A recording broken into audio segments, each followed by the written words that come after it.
روزہ دار کے منہ کی بدبو جو شام کو آتی ہے بھوک کی وجہ سے، اللہ پاک کو مشک سے بھی زیادہ محبوب ہے۔ روزہ پورا دین نہیں، پورے دین کا ایک رکن ہے، پورے دین کا ایک رکن ہے۔ ایک رکن اپنی ذات کے لیے روزہ رکھے، منہ سے بدبو شام کو آئے، مشک سے بھی زیادہ پسند آئے۔ ارے جو اسلام کی، ایمان کی 77 شاخیں زندہ کرنے کے لیے در در پھرے، گھر گھر پھرے، مشرق مغرب پھرے، شمال جنوب پھرے، اگر اس کے پھرنے کی وجہ سے اس کے بچوں پہ بھوک آ بھی گئی یا اس پہ بھوک آ بھی گئی، وہ بھوک اللہ پاک کو کتنی محبوب ہوگی یہ خود سوچ لو، یہ فیصلے آپ کر لو۔ ہر بات ہم ہی کیوں کہیں؟ آپ کی تو اللہ نے ذہن دیا ہے۔ ایک عمل کے لیے بھوک مشک سے بھی زیادہ محبوب ہو، 77 شاخوں کو عمل کرنے کے لیے بھوک، پھر اس کو زندہ کرنے کے لیے، پھر وہ مجموعہ تیار کرنے کے لیے جو قیامت تک ان اعمال کو زندہ رکھے، اس کے لیے بھوک، یہ تو انسان کو کہیں سے کہیں پہنچا دے گی۔ اصحاب کہف، بادشاہ نے اپنے کو رب کہلوانا شروع کر دیا۔ یہ رئیسوں کے بچے تھے، ان کو بھی کہا مجھے رب مانو، یہ نہیں مانے۔ اس نے کہا رب تو اللہ ہے۔ بادشاہ نے کہا ان کو ابھی چھوڑ دو، ان کو قتل نہ کرو، انہی امیروں وزیروں کے بچے تھے، ان کو سمجھاؤ۔ تو انہوں نے سوچا کہ اگر تو ہم بادشاہ کو رب مانیں گے تو بادشاہ تو رب ہے نہیں، اور اگر اس کو رب نہیں مانیں گے تو یہ پھر سزا دے گا، لہذا اپنا ایمان بچانا چاہیے۔ ایمان بچا کے چلے گئے، غار میں جا کے سو گئے۔ اللہ پاک کو اتنا محبوب آئے کہ قرآن پاک میں آدھے پارے کی سورت سورہ کہف اتاری اور ان میں ان مومنین کا ذکر کیا اور ان کی تعریف کی۔ رسول پاک صلی اللہ علیہ وسلم نے ہر جمعہ سورہ کہف پڑھنے کی ترغیب دی۔ اب یہ ساری بستی کا ایمان بچانے نہیں نکلے تھے، ساری بستی کا ایمان بچانے نکلتے تو ایک ایک گھر میں جاتے، جا کے کہتے دیکھو یہ بادشاہ اپنے کو رب کہلاتا ہے، اس کو رب نہ مانیو۔ ہاں، ایک ایک گھر میں کنڈی کھٹکھٹاتے، ایک ایک کے پیچھے مارے مارے پھرتے۔ وہ ہے ان کی بھی بڑی بہادری، ایک تو بادشاہ کے سامنے کہا تو رب نہیں، یہ بھی معمولی بات نہیں، پھر اپنا ایمان بچا کے نکل گئے، یہ بھی بڑی بات ہے۔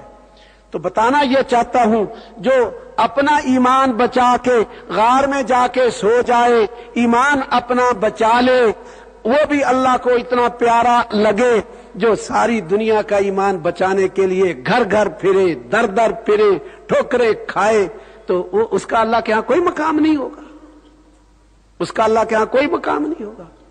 یہ قرآن بیان کیا جا رہا ہے یا کوئی اور ادھر ادھر کی باتیں؟ اگر یہ بیان کیا جا رہا ہے تو مجھے آپ کو فاعتبروا یا اولی الابصار، میں بھی اور آپ بھی، ہم سارے پھر فیصلے کریں۔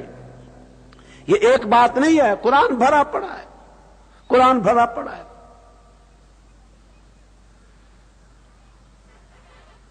اللہ پاک کے ہاں کوئی مرتبہ ہو جائے گا اگر ہم نبیوں والے کام کو اپنا کام بنا لیں گے۔ بھوک آ جائے گی تو اللہ پاک کو اس پہ رحم آ جائے گا۔ ہاں، اللہ پاک نے اس امت کی تو پہلی امتوں میں شان بیان کی ہے، ایک نبی پہ وہی بھیجی، نبی من الانبیاء، کہ ایک امت آئے گی، ایک امت ایسی آنے والی ہے جن کے بچے یتیموں کی طرح زندگی گزاریں گے، حالانکہ یتیم نہیں ہوں گے، ان کے باپ موجود ہوں گے، یعنی وہ اللہ کے راستے میں پھر رہے ہوں گے۔ ان کی عورتیں بیوہ عورتوں کی طرح ہوں گی، ہاں ایسے گزاریں گی حالانکہ وہ بیوہ نہیں ہوگی۔ البدایہ والنہایہ میں ہے یہ۔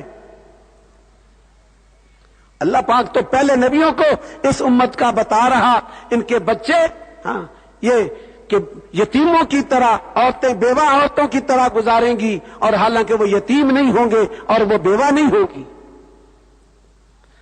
کہیں کہہ رہا میں نے اے داؤد ایک نبی آنے والا ہے، امت ہوں وہ نہ مجھے ناراض کرے گا نہ میں ان سے ناراض ہوں گا، اور ان کی امت مرحومہ، میں نے ان کو وہ فرائض دیے جو نبیوں کو دیے، وہ نوافل دیے، آتیتہم نوافل مثل ما آتیت الانبیاء، جو نبیوں کو دیے، ان کو فرائض ذمہ داریاں بھی وہ دیں جو نبیوں کو دیں، اور ان کو نوافل وہ دیے جو نبیوں کو دیے۔ اگلی بات میں تو حد ہی کر دی، حتی یاتونی یوم القیامہ ونورہم مثل نور الانبیاء، ان کا نور نبیوں کے نور جیسا ہوگا۔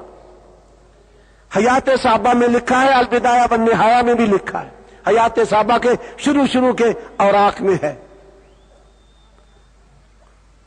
یقین جانو، مجھے آپ کو پتہ ہی نہیں ہے کہ اس پہ کیا ملنے والا ہے۔ حضرت فرماتے تھے اگر ہمیں پتہ لگ جائے کہ اس محنت پہ اللہ کیا دینے والا ہے تو شادی مرگ ہو جائے، اتنی خوشی ہو کہ خوشی کے مارے موت واقع ہو جائے، موت واقع ہو جائے۔ تو پیارے دوستو، یہ زندگی غفلت میں گزارنے کی نہیں ہے، یہ زندگی ہم یہ سمجھ رہے ہیں ہم دنیا کی چیزیں بنا رہے ہیں، یقین جانو ہم دھوکے میں پڑے ہوئے۔ قرآن بار بار کہتا ہے یہ متاع الحیات الدنیا، متاع قلیل، یہ کچھ بھی نہیں ہے، یہ صرف دنیا کی تھوڑی سی زیب و زینت ہے۔